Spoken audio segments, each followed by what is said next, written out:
Hello everybody and welcome to the iCode channel. I wanted to show you a quick video on how to configure multiple controllers and which game uses which controller on Retropie, or emulation station Retroarch in essence. So in this example I'm going to use this wireless normal modern game controller as my player 1. And then later on, I'm going to connect two players to player ports 1 and 2 on this thing with a USB connector. And somehow these might end up as player 3 and 4, but we want to use them as player 1 and 2. So what you'll find is maybe the menus will work with these because all the players can control the menus. But when you start the game, only your modern game controller, which you had mapped, will work, and then these may not be working as player 1. So I'm going to show you how to do that. So I'm going to go ahead and disconnect my iCode Duo. All I got now connected is this. So I'm going to go ahead and start, for example, combat here. And when you first start the game, notice at the very bottom of the screen that you're going to see what port is what. So it says Xbox 360 port 1. So that's the only one that it detected. Alright, so now basically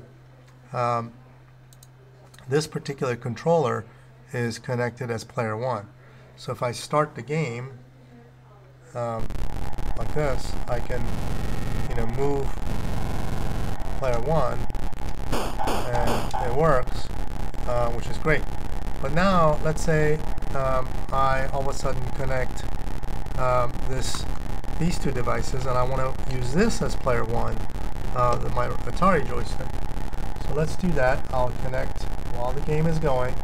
I'll connect it, and you'll notice quickly it'll say number 2 and number 3. It mapped them as player 2 and 3 at the left corner of the screen that you saw there.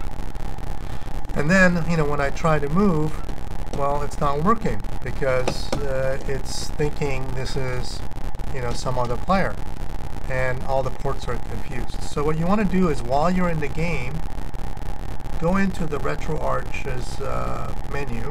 So, for example, I have my X configured, X button on my keyboard. So I push X and then select to get to Retroarch menu, and then if you push back, you'll be able to go to the settings menu. This is where you can see what each of the input devices, what are they set to. So for example, here you can see port 1 is my Xbox, or this modern controller that I had, and port 2 is the iCode device, and so on. Alright, which you don't want to mess with these, just leave those alone, but I wanted to show you quickly where they are. But during the game, what you want to do is go into the quick menu, like I came in here, and then go down to controls,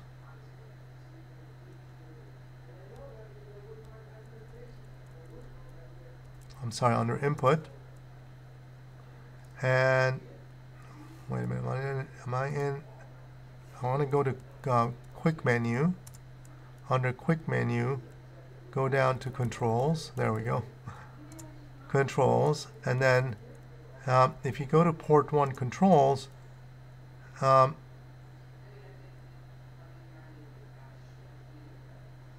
port 1 is now my Xbox controller.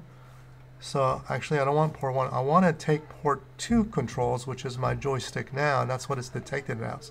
I want to map this as player 1. So I go to port 2 controls, and I'll map it as player 1. So here it is, player 1. And then I'll take my port 3 controls and map it as player 2. It could be vice versa. In my situation, these are actually reversed, but depending on what was connected when, it would might behave a little bit differently. But in general, these are the map ports that you want to change to. So I'm going to go ahead and change mine to this one to be 1, and then this one to be 2, because I think mine are a little bit different. So that's those are the two that my joysticks were connected. Now if I go back to my quick menu and resume, and I'll start the game again, now you can see this joystick is actually working, and also this is also working as well. So I can use both of them as player 1. So both are kind of in a co-op mode, which is kind of neat. Both of us are connecting, controlling the same one. And then this other one, it should be now working as player 2. Yep, there it is. So again, just go into the Retroarch, use the hotkeys to get to the Retroarch. Under the quick menu, go down to controls, pick the port that the joystick is being seen as, and then change the mapping to player 1 or 2. I hope this was helpful. Leave us a positive comment. Bye.